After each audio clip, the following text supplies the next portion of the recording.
That road is staying open, or I will personally see to it that the county seizes this entire pathetic patch of dirt and bulldozes your house into that hole you call a quarry." The voice was a screech, a sound that could curdle milk, and it belonged to a woman who was built like a bulldog chewing a wasp. She stood, arms crossed, on the gravel track that cut across the corner of my newly purchased property, her floral print muumumu, a violent splash of color against the muted greens and browns of the East Tennessee foothills. This was Karen, president of the Whispering Pines Estates Homeowners Association, and she was pointing a perfectly manicured but sausage-like finger at the steel gatepost I had just finished setting in concrete. The post stood as a silent gray sentinel, marking the very clear, very surveyed, and very legal boundary of my land. The road, which she and her little kingdom of beige houses had been using as an informal shortcut to a scenic overlook for years, was entirely 100% on my side of that line. I had the survey map folded in my back pocket, the ink still crisp. Her threat was so absurd, so cartoonishly villainous, that for a second I thought she was joking. But the look in her eyes, a toxic cocktail of pure entitlement and distilled rage, told me she was dead serious. She truly believed her authority as the queen of a 50-house subdivision extended onto my 120 acres of private land. This was the moment I knew my quiet retirement was officially over before it had even begun. If you've ever had a roonin' with an HOA that thinks it owns the air you breathe, hit that subscribe button and let me know in the comments where you're watching from. I want to hear your own HOA nightmare stories because, believe me, what started with a gatepost would escalate into a war that involved lawyers, federal agencies, and the glorious self-inflicted implosion of a petty tyrant. Now, let me tell you how we got here. Just 6 months prior, I had signed the papers on this land, the culmination of a 25-year career in the Army Corps of Engineers. My name is Mark, and all I wanted was a slice of peace. The property was perfect, a solid, modest brick house, set well back from the county road, rolling hills covered in oak and hickory, and the jewel of the property, a massive defunct limestone quarry. The quarry was a beautiful scar on the landscape, a terraced bowl of gray rock with a deep, emerald green lake at its bottom. It was my own private canyon, a place for quiet reflection. I spent the first few months just walking the land, getting the feel of it, clearing brush, and planning. I was a man who lived by plans, by surveys, by specifications. In the Corps, you learn that a project's success is built on the foundation of its paperwork.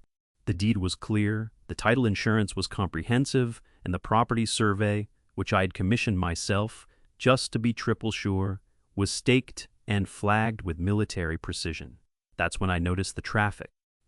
A steady stream of sedans and subs, all bearing the Whispering Pines sticker on their bumpers, would trundle up the gravel track on my property, drive along the quarry's edge, park for a bit at the overlook, and then leave. The previous owner, an elderly gentleman, had apparently allowed it, but I wasn't him. I saw the tire ruts deepening, the beer cans glinting in the brush, and most importantly, the unfenced 100-foot drop just yards from where they drove. It was a lawsuit waiting to happen, a tragedy in the making.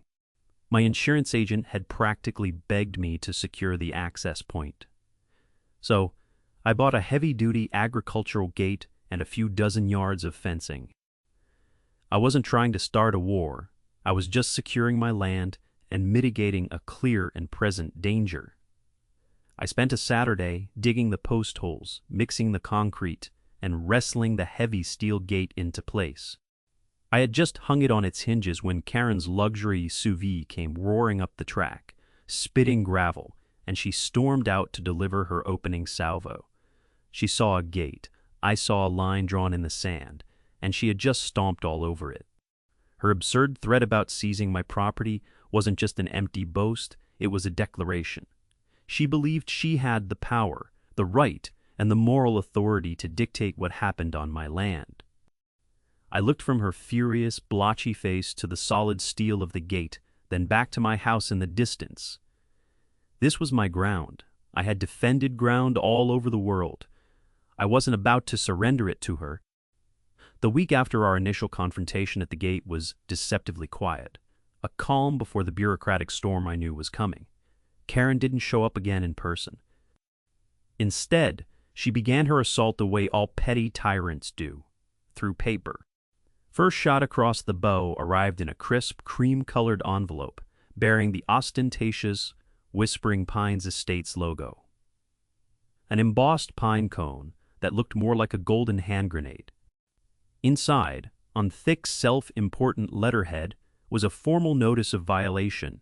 It cited me for an unapproved structural installation visible from a community access road. The fine was $200, with an additional $50 penalty for every day the offending structure remained.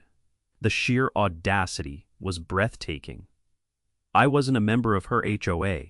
My property wasn't part of her subdivision. Her rules had as much jurisdiction over my land as the laws of Monaco. I almost laughed, but then I saw the calculated malice behind it.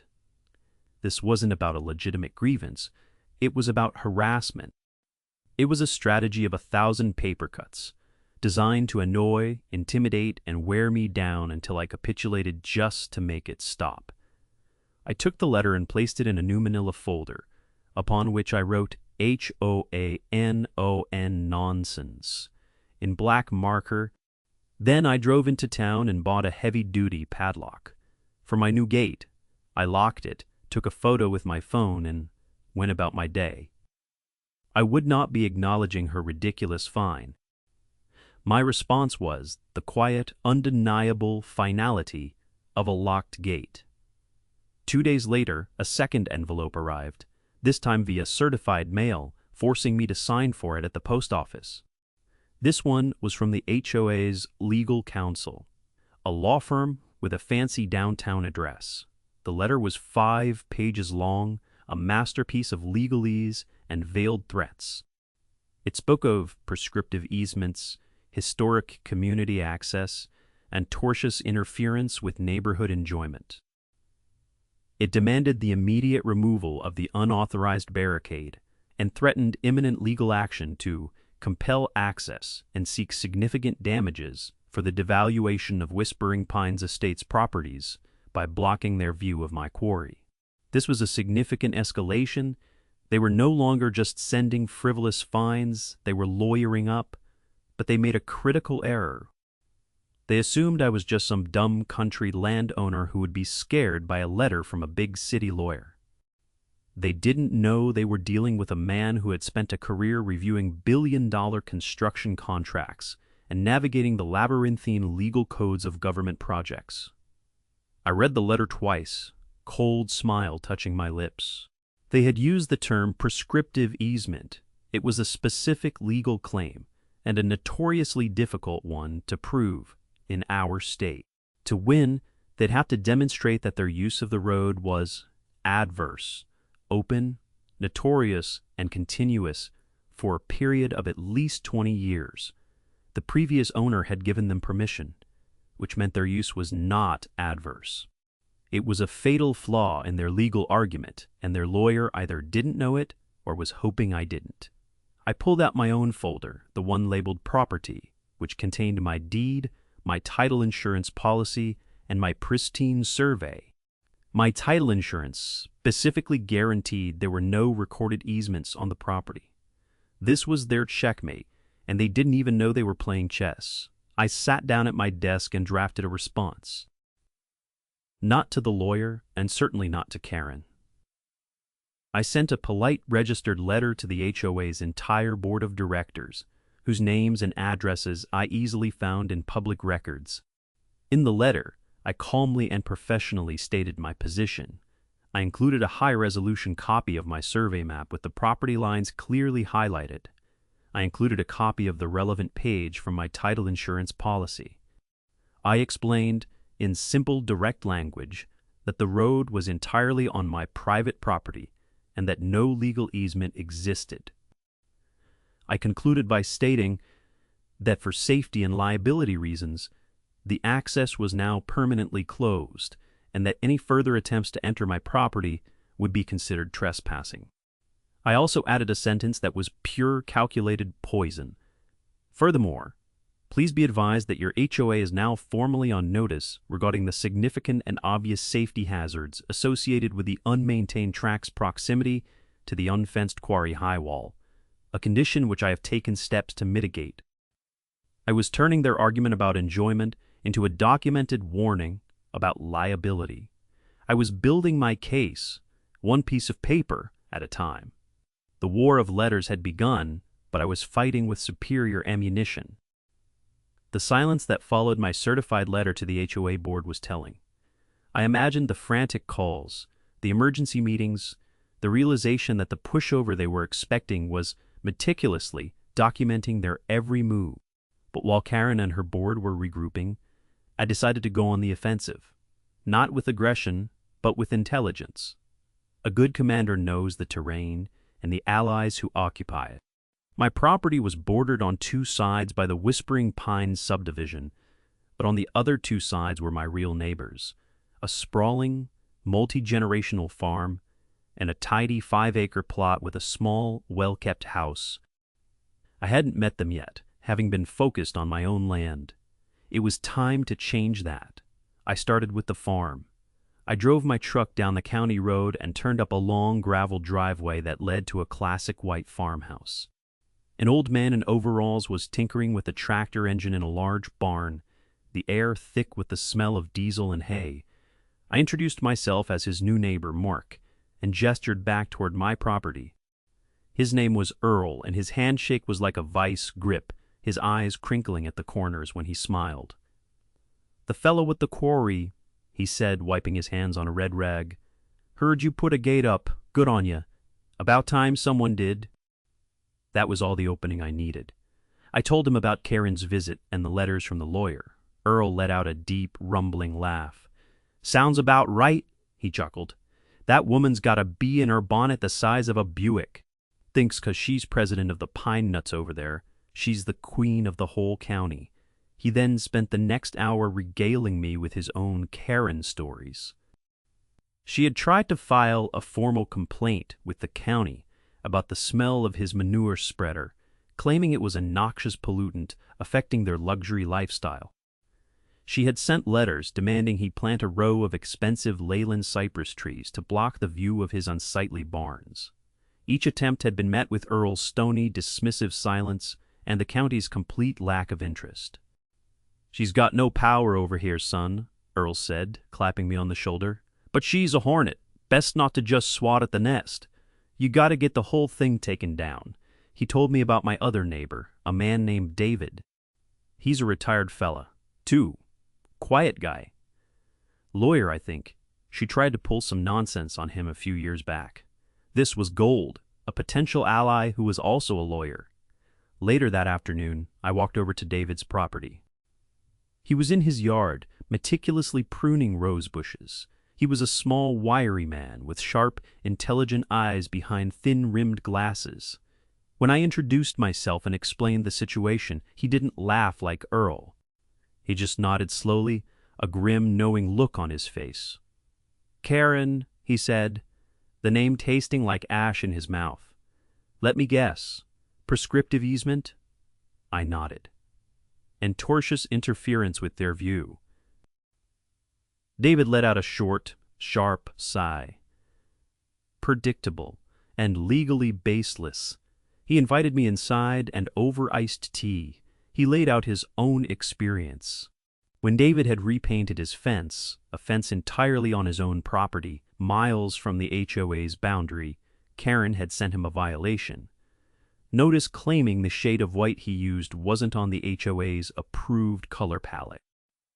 When he ignored her, she had two of her compliance committee members actually walk onto his property with paint swatches to try and prove their point. David had them cited for trespassing. "He despises anyone she can't control, Mark," David explained, his voice calm but steely. "Her power is entirely derived from the fear and apathy of the residents in her little fiefdom." Moment you stand up to her with actual facts and legal standing, she becomes hysterical, but she doesn't back down. She escalates. He offered to look over the legal threats I had received. He confirmed my assessment. Their prescriptive easement claim was laughably weak. The permission from the previous owner is the stake through its heart, he said. But they'll still try. They'll file a lawsuit, hoping the cost of defending it will make you fold. Then he gave me the best piece of advice I'd received yet. Don't just defend, Mark. Investigate. Use the state's Public Records Act. Request copies of the HOA's meeting minutes, their budget, their correspondence. Bullies like her are always hiding something. Financial mismanagement, procedural violations. Find her weakness. You're a military man. Do your reconnaissance. I left David's house with a renewed sense of purpose. I wasn't just a landowner defending his property anymore. I was the leader of a nascent alliance. Earl, the salt-of-the-earth farmer, David, the sharp legal mind. We were three men who wanted to be left alone, united against the common nuisance. The battle lines were clearer than ever, and now I had allies. The war wasn't just mine to fight anymore.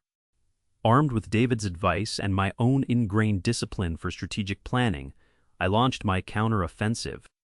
It wouldn't be fought with gates or angry words, but with the slow grinding and utterly devastating power of public information. My first step was to file a series of formal requests under the state's Public Records Act, directed at the Whispering Pines Estates, HOA. As a registered nonprofit corporation, much of their governance was legally required to be transparent. I requested 5 years of board meeting minutes, annual budgets, financial statements, and all correspondence related to the Quarry access road. David helped me draft the requests in precise, airtight language that gave them no room to wiggle out of their obligations. The law gave them 30 days to comply. While I waited for the clock to tick down on that, I started my own open-source intelligence gathering. I spent hours in the county records office, a place that smelled of old paper and dust, a scent I found strangely comforting. I was on a mission, a deep dive into the history of Whispering Pines. I pulled the original subdivision plats, filed by the developer a decade ago. I traced the property lines, the utility easements, the designated common areas.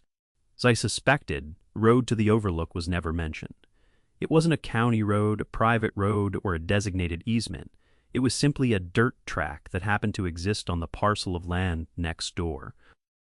Then, I found the mother lode, tucked into the marketing materials from the original sales office, which were part of a public filing, brochures filled with glossy photos and aspirational language. And there it was in print, exclusive resident access to the breathtaking vistas of the old limestone quarry. The developer had used the proximity to my quarry as a major selling point. They had promised access without ever securing the legal right to it. It was a classic bait and switch. They sold the sizzle, knowing full well they didn't own the steak. This put Karen's crusade in a whole new light. She wasn't just an entitled busybody. She was the political inheritor of a fraudulent promise. The early residents had bought their homes based, in part, on this promise of access. Now Karen, as the HOA president, was under immense pressure from her constituents to deliver on it. Her fanaticism wasn't just about power. It was about political survival within her own tiny kingdom. She was trapped between the developer's lie and my locked gate. This discovery was crucial. It meant that HOA's fight wasn't just with me, it was also with the developer who had put them in this impossible position. It was a fracture point I could exploit later. 30 days passed and a thick package arrived from the HOA's lawyer. It contained the requested documents, but it was immediately obvious they were trying to obstruct. The meeting minutes were heavily redacted, with entire sections blacked out, under the guise of attorney-client privilege. The financial statements were high-level summaries, lacking the detailed expense reports I had specifically requested. It was a transparent attempt to hide their workings. But they had underestimated me, said, and defy why. A man who has reviewed redacted intelligence reports from war zones knows how to read the white spaces. The redactions themselves told a story. The blacked-out sections in the meeting minutes almost always occurred after a mention of legal fees, Quarry access, or special assessment. They were hiding how much they were spending to fight me. The high-level budget, however, contained a few revealing lines. Legal services. General had a modest budget, but a separate line item, community asset recovery, had a budget of $50,000. There was only one asset they were trying to recover. They had allocated $50,000 of their residents' money to sue me. This was the ammunition I needed. They were burning through their members' dues on a legal case that David and I knew was a loser, and they were trying to hide the cost. I started a new file labeled HOA internal and began to build a timeline, cross-referencing the redacted minutes with the budget line items. A pattern of deception and financial recklessness began to emerge. Karen and her board weren't just fighting me. They were misleading their own residents about the cost and viability of the fight. The hornet's nest Earl had talked about was bigger and more fragile than I had imagined.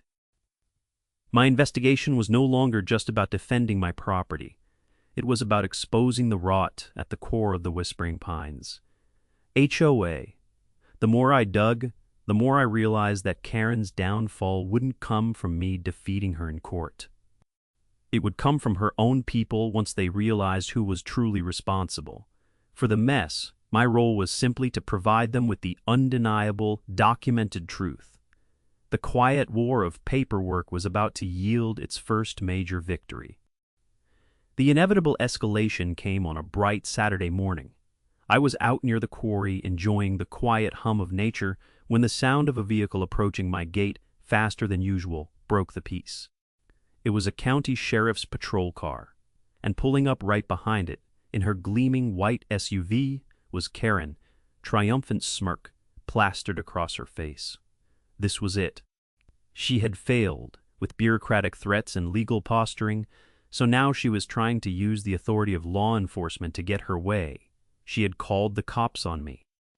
I felt a surge of adrenaline, but I pushed it down, replacing it with the cold, methodical calm. I had learned under pressure.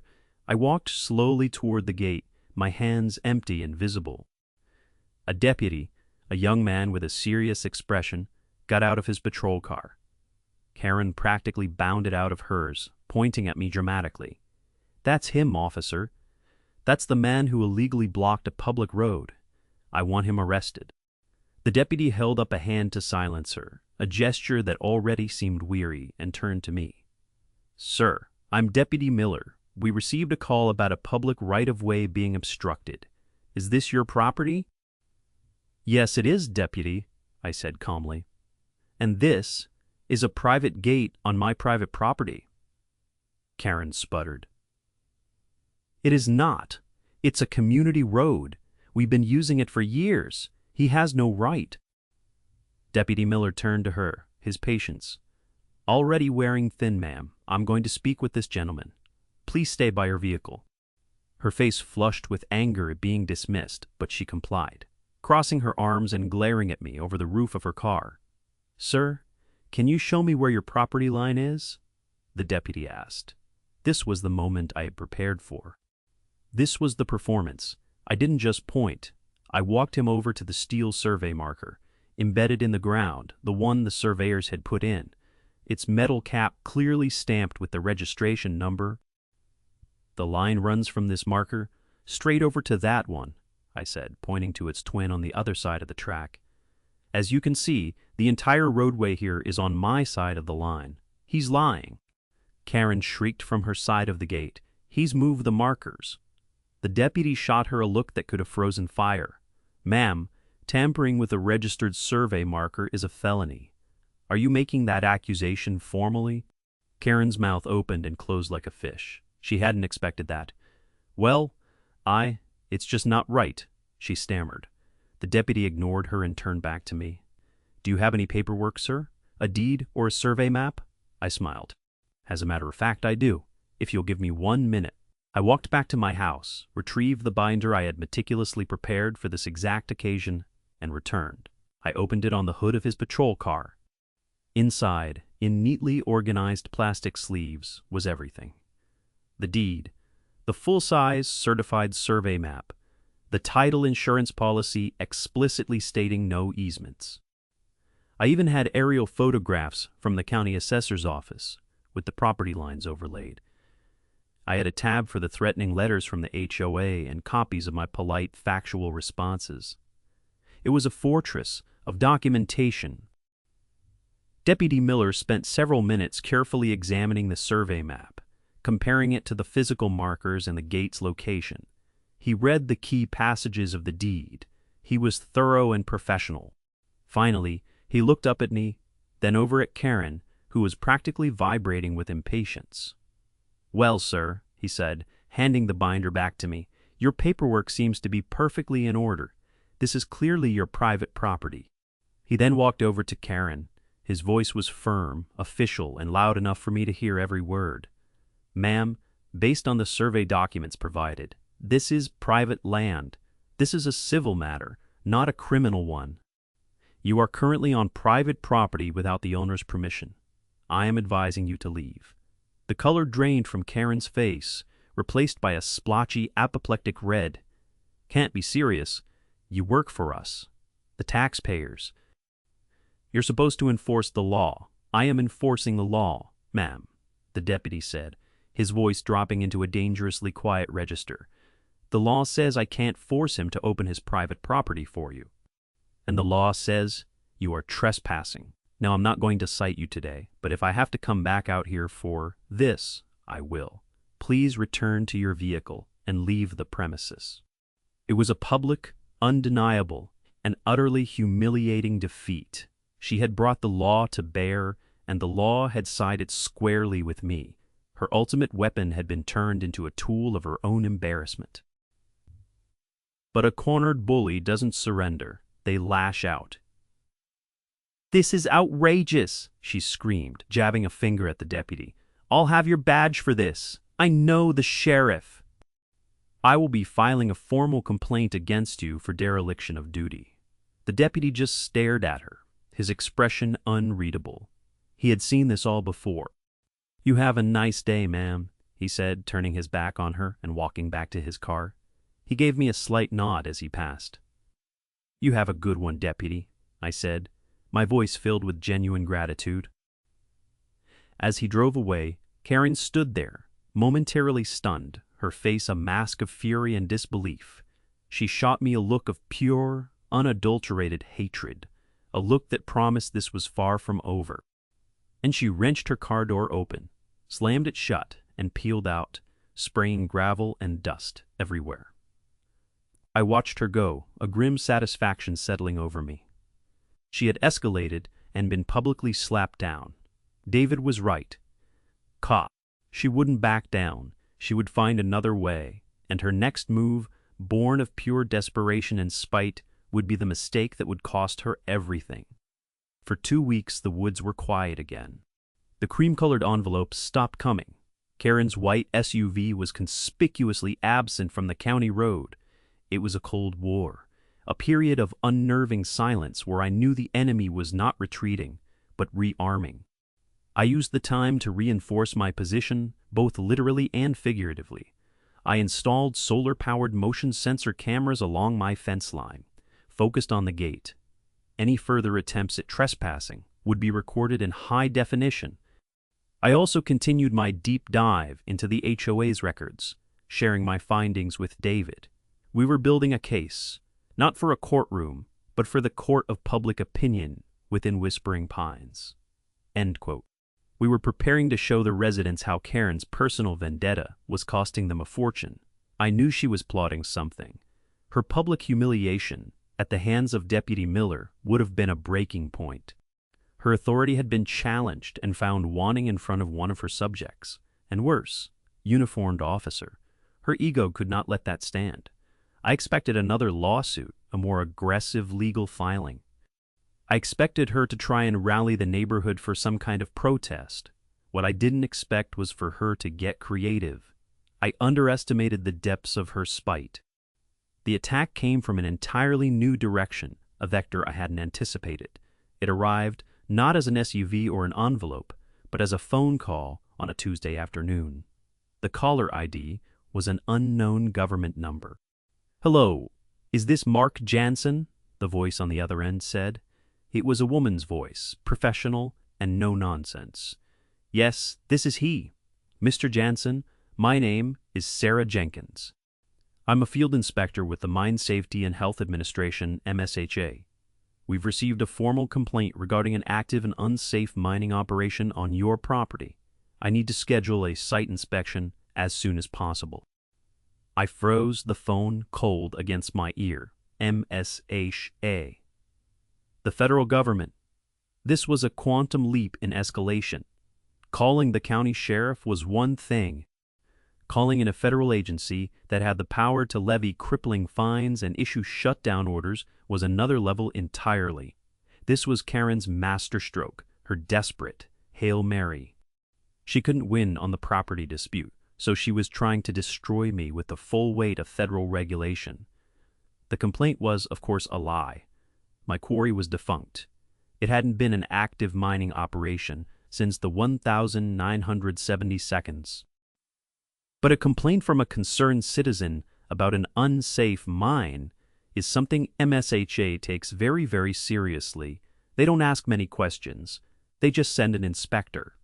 A flicker of anger turned into a slow-burning fire in my gut.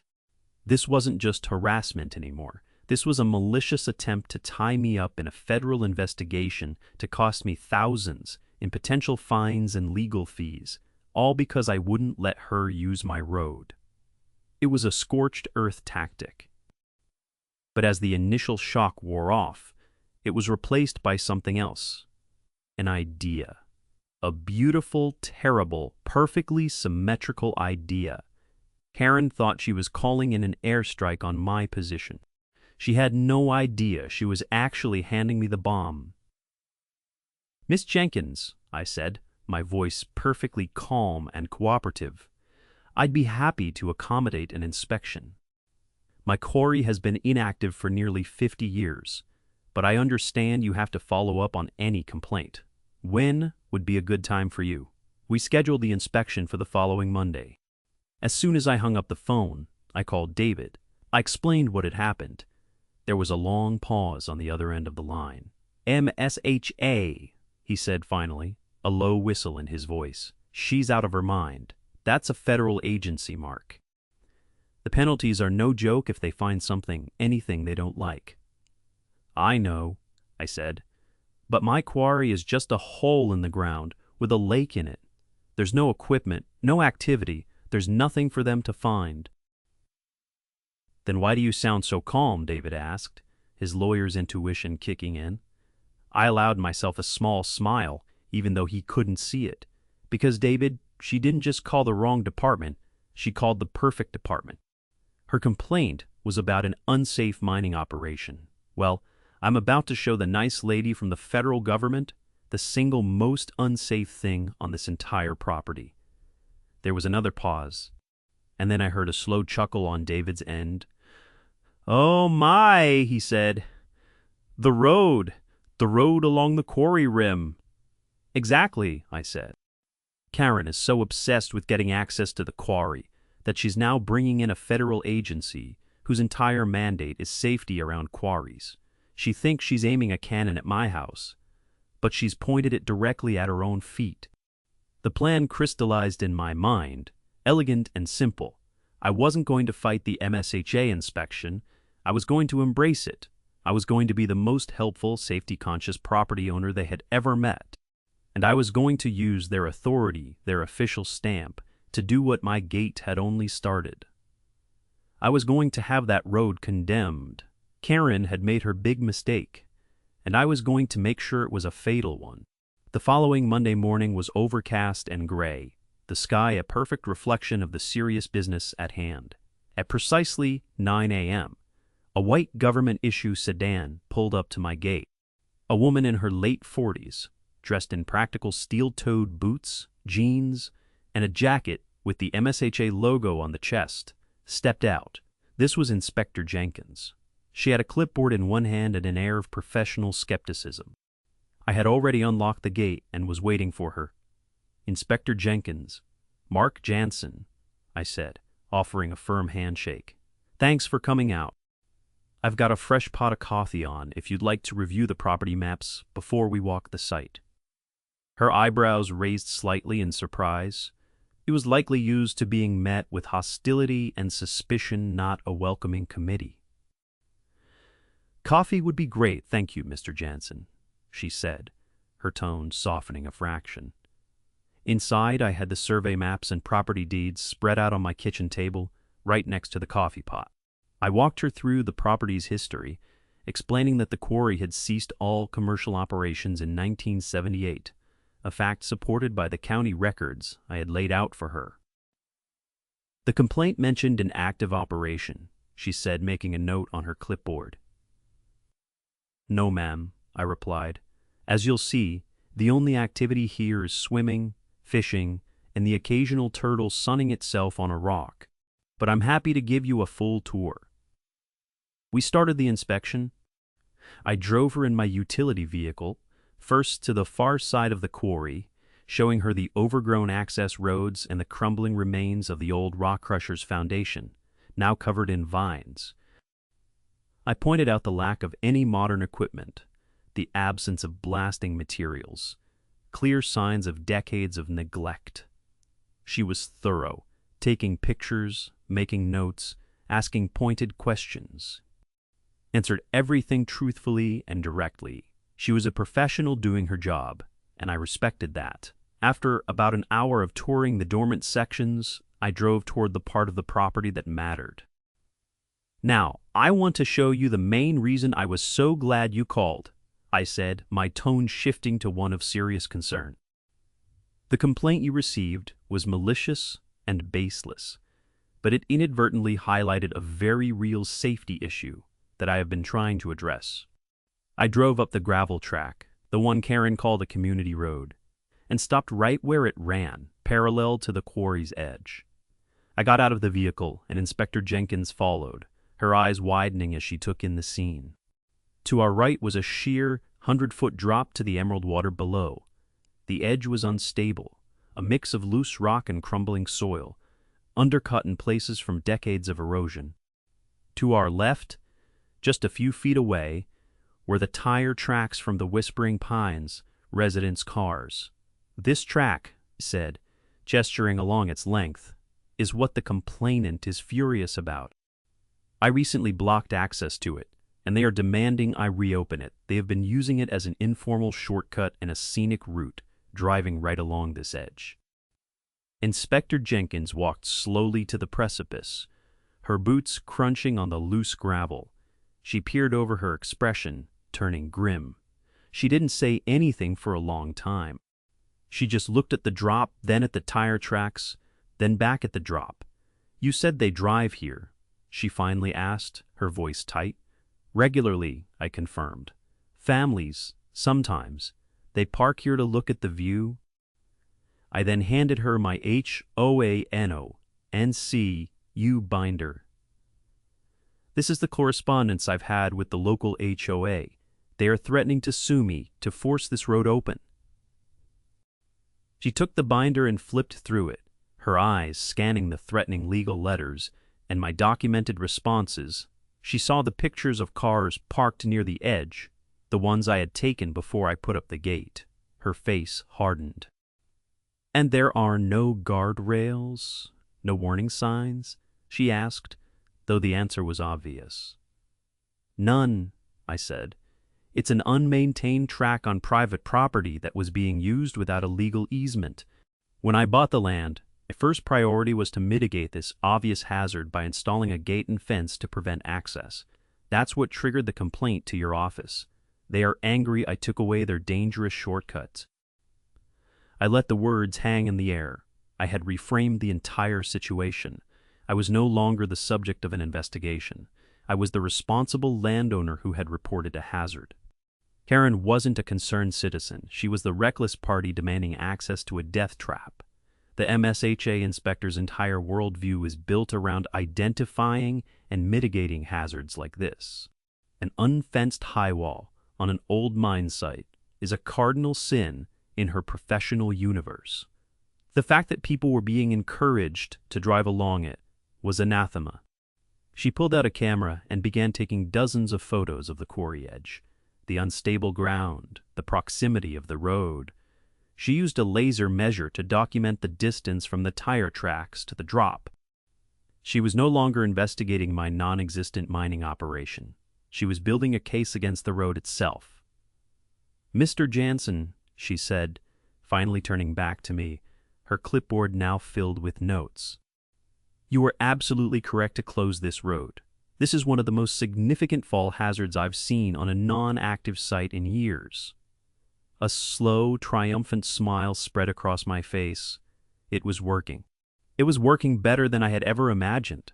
Karen had called in the federal government to be her personal enforcer. Instead, Inspector Jenkins was about to become my greatest ally. The bomb Karen had so gleefully rolled toward me was now ticking right under her own feet, and the federal government was about to light the fuse. The official report from the Mines Safety and Health Administration arrived via email 10 days after Inspector Jenkins's visit. It was also sent, I would later learn, to the County Planning Commission and the Whispering Pines HOA Board of Directors. The document was a thing of bureaucratic beauty, a masterpiece of dry, factual, and utterly devastating language. I read it 3 times, savoring every word.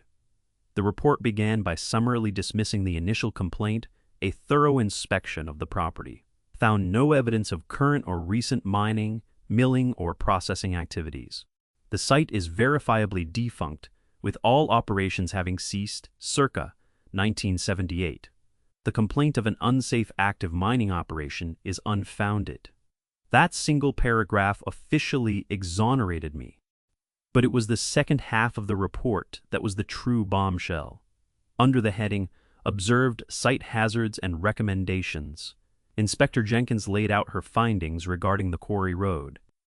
She described the unconsolidated nature of the high wall crest and the clear evidence of ongoing subsidence and erosion. She noted the lack of any fall protection, including berms, guardrails, or warning signage. Her professional conclusion was stark and uncompromising. The report stated, and I quote, "The unmaintained vehicle track running parallel to the quarry high wall, located entirely on the private property of Mr. Pient, Mark Jansen, constitutes an imminent and severe danger to any person or vehicle utilizing it. The risk of catastrophic ground failure leading to a fatal fall is unacceptably high." The recommendation section was even better. Didn't just support my decision to close the road, it mandated it. MSHA strongly recommends the permanent and impassable closure of this track to all unauthorized personnel. The property owner, Mr. Percent. Jansen has already taken prudent initial steps by installing a locked gate. To ensure long-term public safety, it is further recommended that a permanent industrial-grade barricade be installed at the access point, compliant with federal safety standards for demarcating hazardous areas. It was a complete and total reversal. Karen's attempt to use a federal agency to force my gate open had resulted in that same federal agency officially recommending it be sealed forever. She had not only failed to get what she wanted, but she had also created an official public record declaring the scenic route a death trap.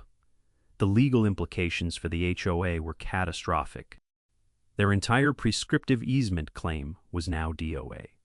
No judge in the world would force a landowner to provide public access to a location a federal safety agency had deemed an imminent and severe danger. Furthermore, the report put the HOA on the hook for massive liability. They had been formally notified by the U.S. government that the asset they were fighting for was a hazard. If they continued their campaign and someone got hurt, even by trespassing, their culpability would be immense. They could no longer claim ignorance. I immediately forwarded a copy of the report to my lawyer, David. His response was a single-line email, "Checkmate. What's our next move, General?" The next move was to take the fight directly to Karen's turf. The HOA had a monthly board meeting scheduled for the following Thursday. These were typically sleepy affairs held in the community clubhouse, attended by a handful of residents, but this one would be different. David and I prepared our presentation. I also reached out to Earl, the farmer.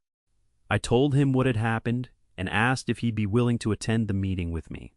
He let out a hearty laugh.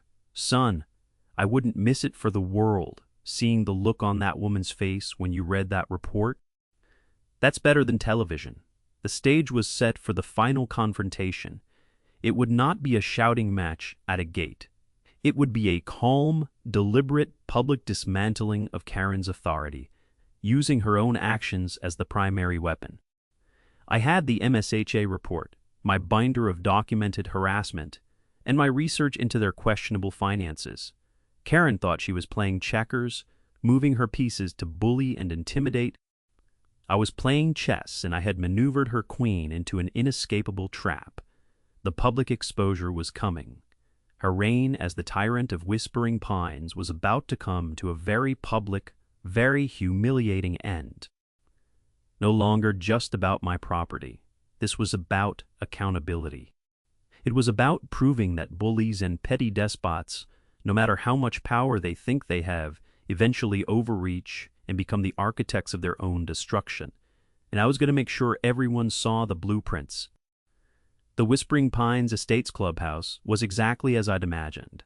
A symphony in beige, with bland, corporate art on the walls, and the faint smell of air freshener failing to mask a deeper scent of quiet desperation. About 30 residents were scattered in folding chairs, most looking bored. At the front of the room, behind a long folding table, sat Karen and the 4 other members of the HOA board. Karen, dressed in a power red blazer that did little to flatter her, presided over the meeting with an air of smug authority, completely oblivious to the storm that was about to break over her head. Earl, David, and I took seats in the back row. We were outsiders, and our presence drew a few curious stares. Karen noticed us, and a flicker of annoyance crossed her face, but she quickly masked it, tapping a gavel on the table to call the meeting to order. They droned through the agenda. Minutes from the last meeting, the treasurer's report, a vague summary with no details just as I expected, and a report from the Architectural Review Committee about someone's non-compliant mailbox. Tension in me was a coiled spring. I waited patiently. Finally, Karen reached the new business portion of the agenda. "Does anyone have any new business to bring before the board?" she asked, her eyes scanning the room, daring anyone to speak. This was my cue. I stood up. "I do," I said, my voice calm but carrying easily through the quiet room. All heads turned toward me. Karen's face tightened into a mask of contempt. "You are not a member of this association," she snapped. "This is a closed meeting." "Actually," David said, standing up beside me, "according to your own bylaws, Section 8, subsection C, non-member residents of adjacent properties may be granted the floor to discuss matters of mutual community interest. So, and I believe a federal safety report concerning an area you are actively suing to access qualifies as a matter of mutual community interest." David's calm recitation of their own rules threw Karen off balance. The other board members exchanged nervous glances. She couldn't refuse without looking like she was hiding something. "Fine," she spat. "You have 5 minutes." "Thank you," I said. I walked to the front of the room, my binder in my hand. I didn't address Karen. I addressed the residents. "Good evening. My name is Mark Jansen. I'm your neighbor who owns the Quarry property. For the past several months, your HOA board, led by MS.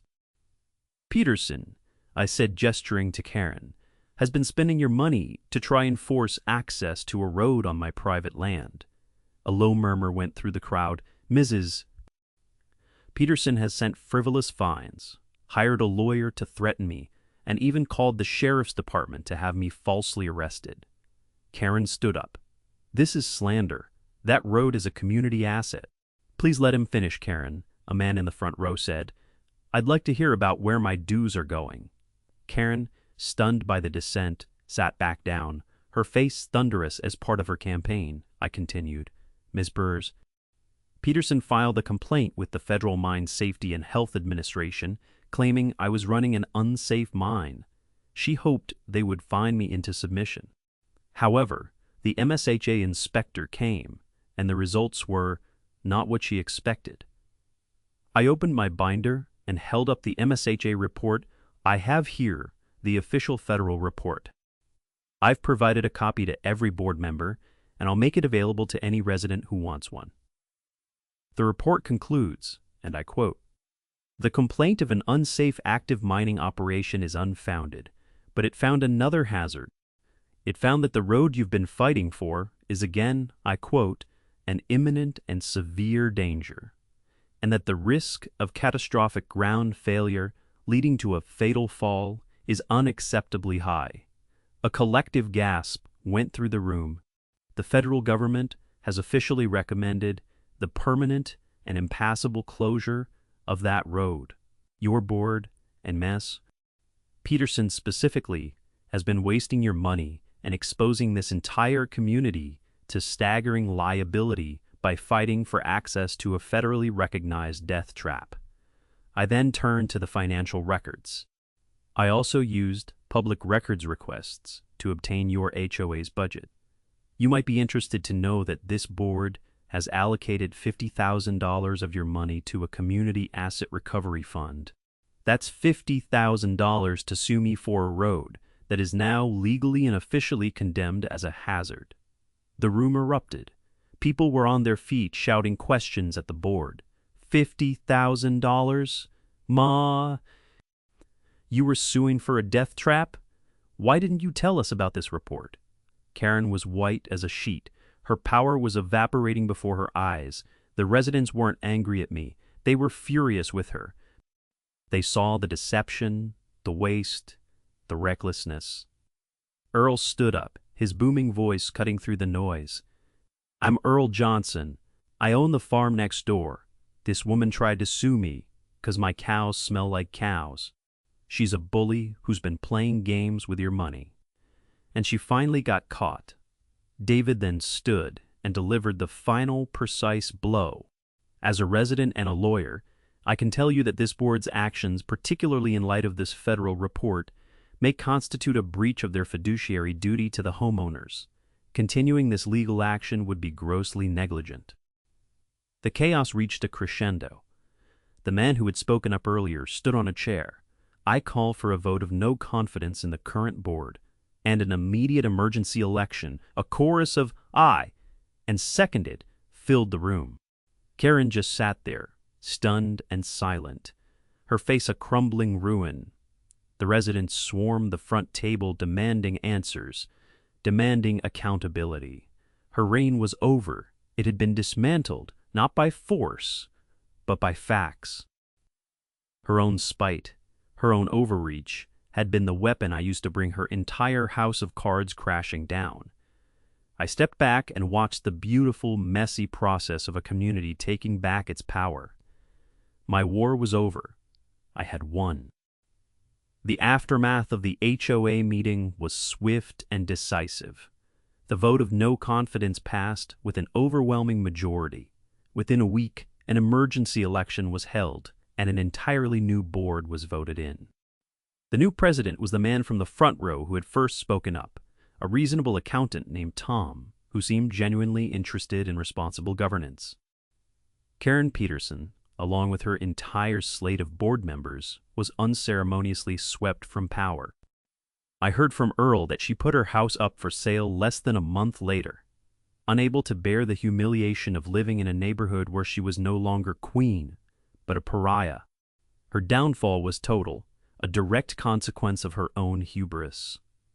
2 weeks after the new board took office, I received a formal letter. This one was not on the ostentatious, cream-colored letterhead of the old regime, but on simple professional paper. It was from Tom, the new president. The letter was a formal apology, on behalf of the entire Whispering Pines Estates community, for the harassment and baseless legal action I had been subjected to.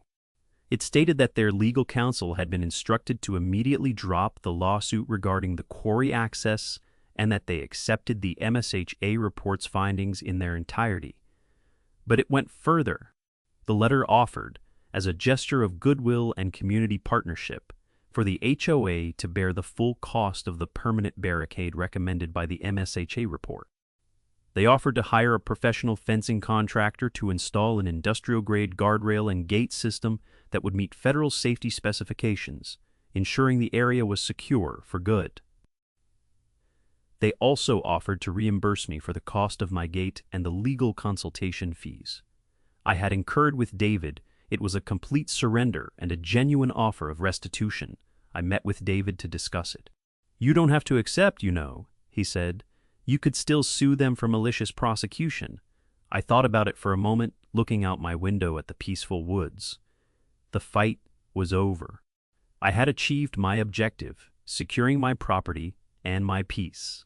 Pursuing it further would just be about punishment, and that wasn't my goal. My goal was justice, and justice had been served. "No," I told David. "This is the right way to end it. They're taking responsibility. We'll accept the offer." I wrote back to Tom, accepting the terms. The next few weeks were a blur of positive activity. The HOA's lawyers formally withdrew their lawsuit. A check arrived in my mailbox covering my expenses, and then a crew of professional contractors arrived. They worked for 2 days, drilling into the rock and setting thick steel posts in concrete. They installed a heavy-duty, 10-foot-high chain-link fence topped with barbed wire, stretching 50 yards in either direction from the road. At the road itself, they installed a massive sliding cantilever gate made of galvanized steel. It was the kind of barricade you see around a power substation or a military depot. It was impassable, imposing, and permanent. It was beautiful. On the final day, I stood on my property with Earl and David, watching the crew put the finishing touches on the gate. The sun was setting, casting long shadows across the hills. The air was cool and clean. The only sound was the chirp of crickets and the clank of the workers' tools. "Well, I'll be," Earl said, a slow grin spreading across his face. She wanted the road open so bad. She got it closed forever by the U.S. government and made her own people pay for the wall. That's a special kind of stupid right there. David chuckled. It's a classic case of a bully overplaying their hand. They push and push, assuming everyone will fold. They never consider the possibility that they might be pushing against a steel beam. I just nodded, a deep sense of satisfaction washing over me. It wasn't just a victory, it was a restoration of order. The final symbolic moment came when the foreman of the work crew walked over to me and handed me a set of heavy-duty keys for the new gate's padlock. "She's all yours, sir," he said. I took the keys, their weight feeling solid and real in my hand. This was the end of the war. This was the beginning of my peace. That evening, the three of us sat on my porch, drinking a cold beer as the last light faded from the sky. We didn't talk much. We just enjoyed the silence I had fought for. My property was secure, my privacy was guaranteed, the petty tyrant was gone, and the community next door was, for the first time, acting like a good neighbor.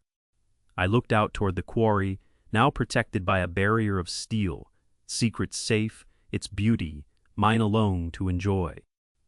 I had learned that sometimes the best defense is a meticulous offense, and that the most powerful weapon against entitlement is the cold, hard, documented truth.